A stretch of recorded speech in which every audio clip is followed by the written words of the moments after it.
kearifan lokal Kota Guru Salam. Subtemanya yaitu sagu. Minggu pertamanya pengenalan sagu, minggu keduanya macam-macam kegunaan sagu, minggu selanjutnya cara mengolah sagu. Adapun puncak temanya yaitu cara membuat bodah sagu.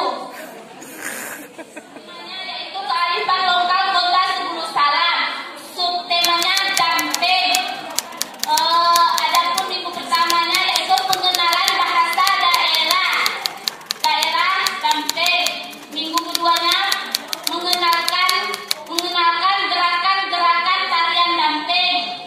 Puncak temanya yaitu menampilkan seni tarian damping.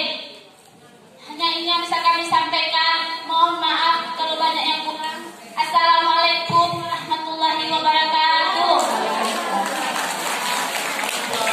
Terima kasih. Silakan duduk dulu ya.